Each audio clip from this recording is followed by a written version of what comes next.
Hello, Mike Gold here, and I'm shooting a brief video from home today just to walk you through the Adobe Air video player that we're going to use to help us broadcast the leadership conference from Germany to Switzerland in January 2010. All right, well, normally when I shoot a little training video like this, I would do so through a screen capture. But today I'm going to do something a little bit different.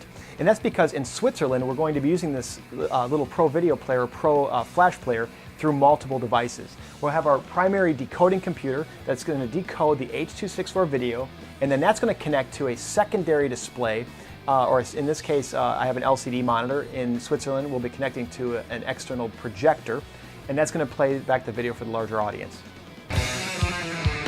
This also assumes that you've already downloaded and installed the ProFlash player and Adobe Air. And on the Mac, it automatically put it in the Applications folder of my Mac. On the PC, as you're installing it, it should ask you, as you're installing it, if you'd like to put a shortcut on your desktop. You should also be able to find it under the Programs folder under your Start menu. I'm going to go ahead and launch the Flash app, or the ProFlash Player app now. And most of the time, you'll be setting up the video, connecting out to it, and getting it ready on your primary display.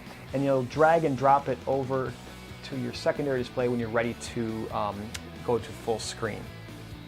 I'm going to go ahead and leave it on the secondary display just because it'll be easier to see for you. And I'm going to take you through a brief walkthrough of the player itself now. Starting at the upper left-hand corner, you see a little drop-down channel selector. It by default starts at channel 1. That'll actually be set up to go to our channel 1 is the primary stream, so you don't really have to change anything there. Once it's channel 1 selected, you'll see right next to it is a little URL input box that points to a website that has a XML file. That XML file actually is the file that will point to the RTMP stream. So you don't have to worry about changing that. If I do need to make changes to it, I can change it at the website that's hosting this file. And then once you have selected the channel and see that URL there, you can go ahead and click the Load button. And that's going to go ahead and pull up all kinds of metadata.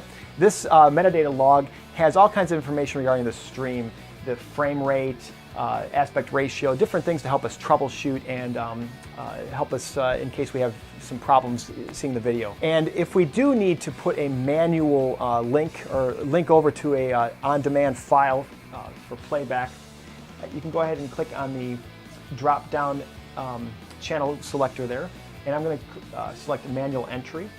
Then I'm going to highlight the enter URL and paste my video into there and click on the load button. And again, it's going to go ahead, you'll see all kinds of information show up there. The video is loading. Now, a couple other items on the screen here. You see when you have an on-demand video as opposed to a live video, I can go ahead and shuttle forward through it using the little shuttle slider at the bottom. And it'll take me right into a interview in progress here. And then also I can see a little volume slider. I'm going to go ahead and just select that volume to go all the way 100%, all the way to 100%, and then I'll go ahead and click on the full screen. And this gives you just an example of the quality of the video at full screen. This stream right here, there's a little test stream we're running, is actually only 768K, and so it actually does a very good, actually produces a very good quality at 768K. This was encoded using the Kilobyte Extreme encoder, archiving that to a local hard drive, and then uploaded out to Akamai. That basically gives you an overview of the player in a nutshell. If you need to, while you're in full screen mode, another little feature of the player is while you're in full screen mode, if you need to go back to your primary display to set audio settings or set something else on the primary display, it will not come out of full screen mode when you click over to the other display. The only way to get out of full screen mode is to go over to the secondary display, click on it, and then press the escape button, and that'll take you out of full screen mode. Then you can drag and drop the player back to the primary display, and so on and so forth.